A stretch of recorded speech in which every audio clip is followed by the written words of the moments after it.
I Okay. love it. All right. Good starts. Well, I'm here at the Peace Camp with Estelle, and I met you last summer when I was living here for 6 weeks, and you meant a lot to me, and I'm real glad I got a chance to see you on this trip back. Oh, Claire, I'm so glad you're back. So a little while ago, I went looking for you, and I found this teepee that people said that you lived in.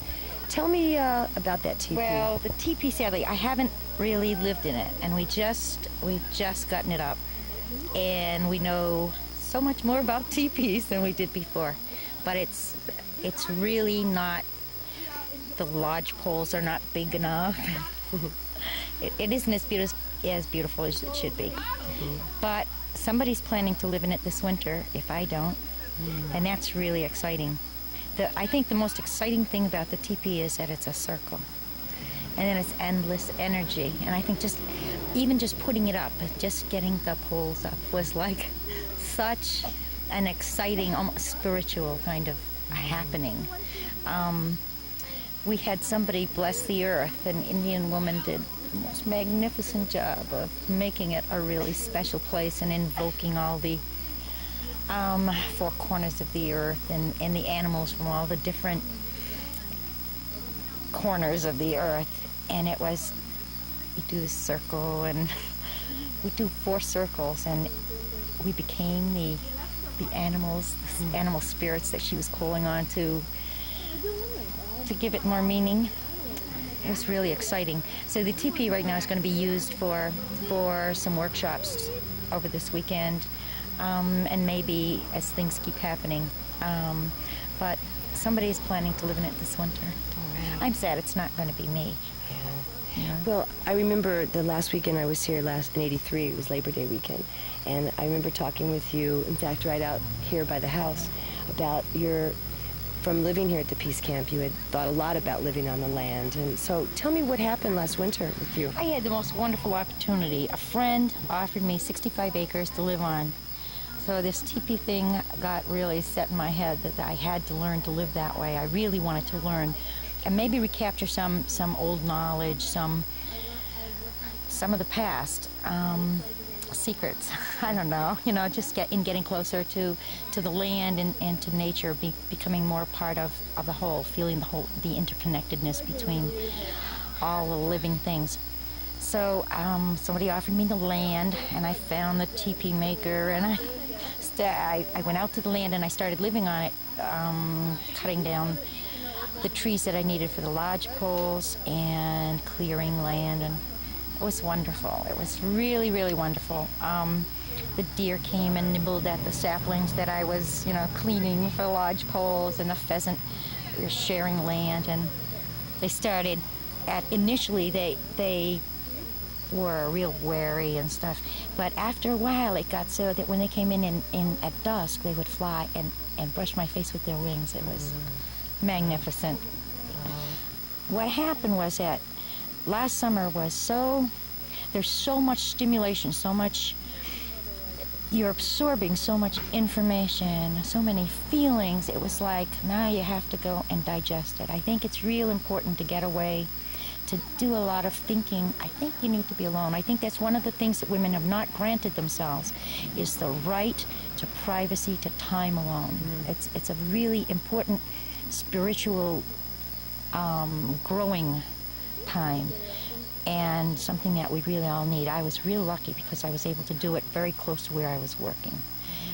So I could live on the land and be, shower out of a can and all those kinds of things, and then run to work and, do and keep myself going financially, and have those secure kinds of things like health insurance and enough money to keep the car running so that you can come to the encampment and be regenerated by the women.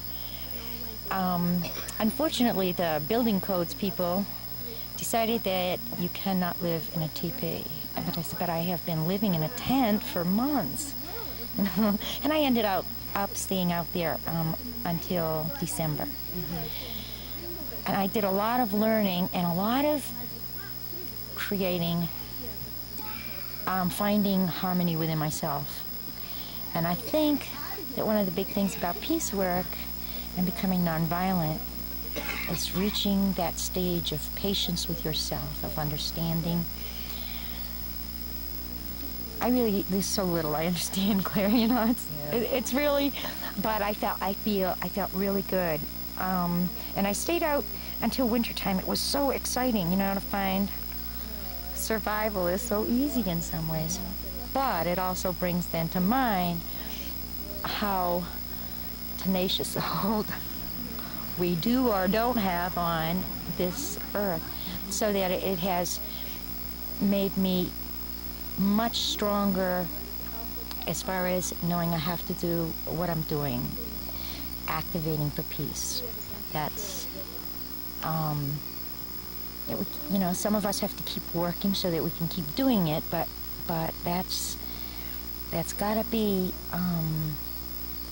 such an immediate kind of thing, or we may not have a world to enjoy.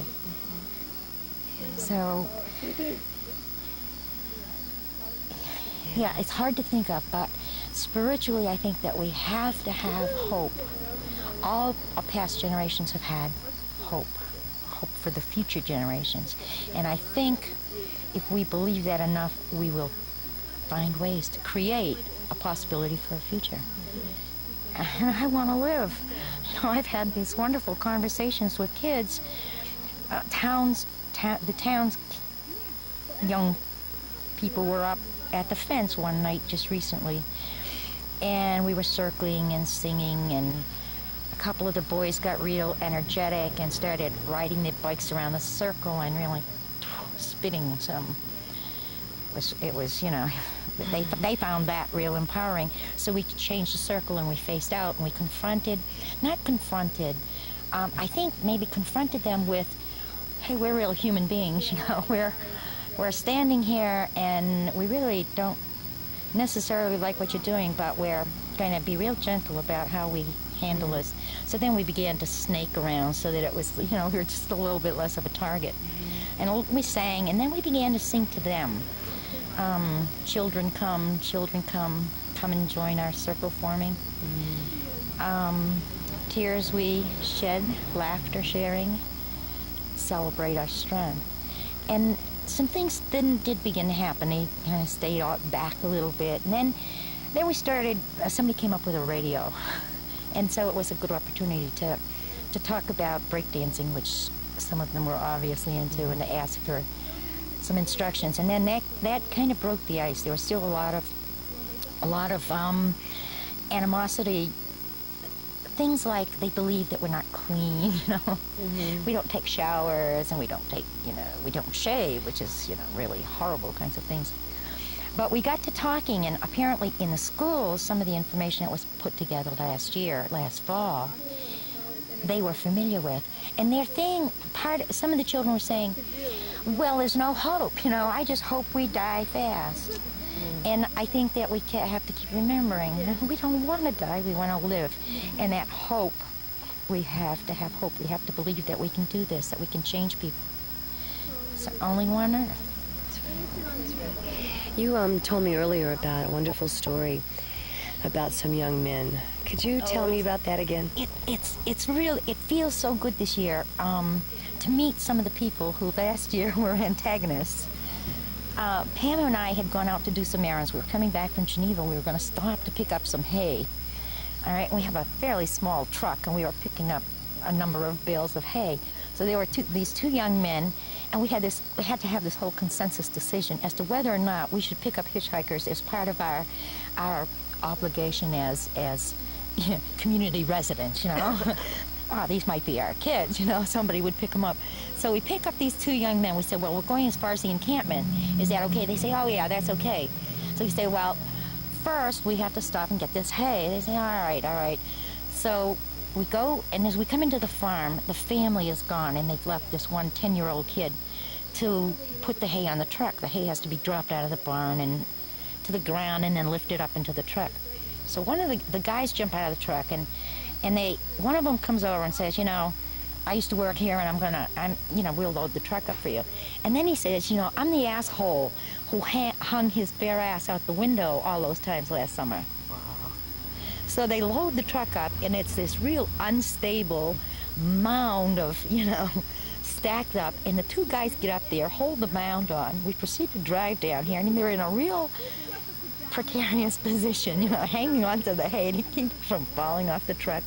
And then we get here and we go, oh my gosh, what do we do now? How's the encampment going to feel about this? How do we feel about this? Now we're dropping these guys off. So it's such a funny kind of thing, but it does illustrate one of the things that there are a lot of changes. People are having some very different feelings out there. We've made an impact on the community, it seems like. Well, we've certainly, a lot of people are thinking, and I'm not sure that all the negative reaction that we get is all that bad. If in fact it starts dialogue and it makes people start to think, why would I want to live with this, this possibility behind me? Is it getting cool here? Yeah, I'm getting a little chilly too. I guess I have one more thing I'd like to ask you. Last year when I was here, you had these wonderful little bells that you tied on people.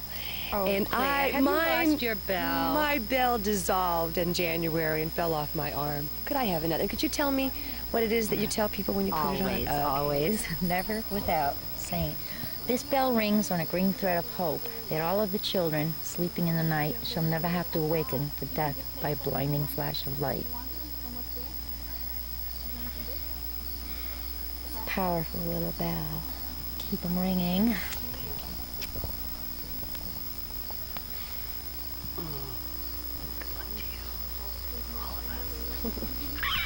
Thanks. Good. It's so nice to talk with you and to get good energy. I wish I didn't have the thing for the camera. Well, you forget about it, see?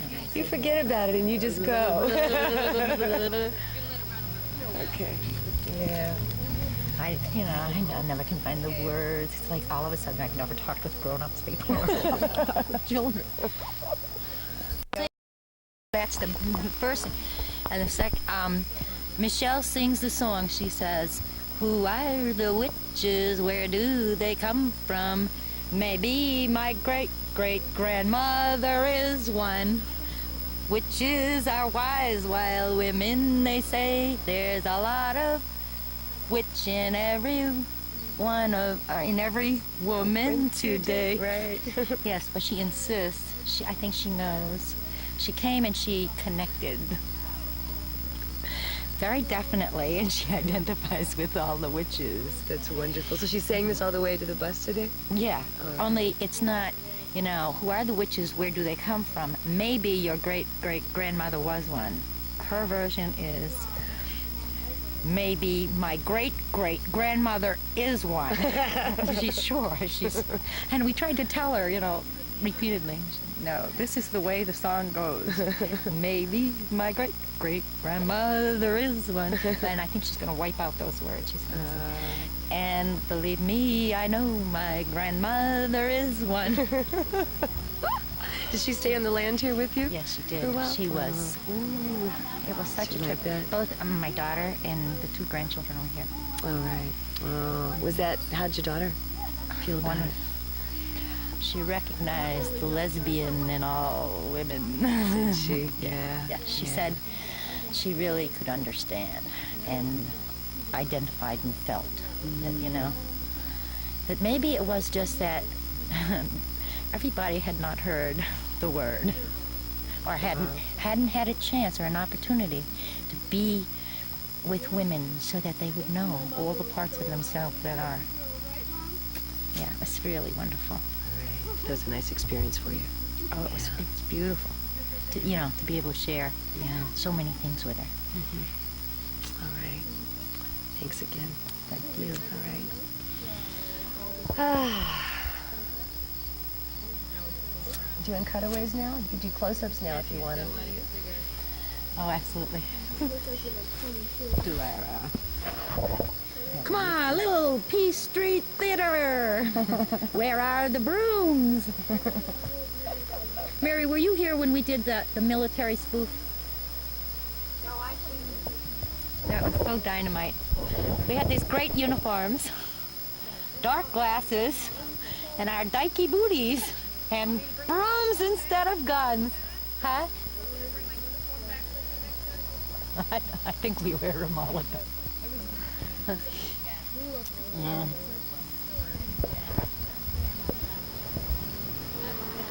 That's what the women did who went in to paint the tank.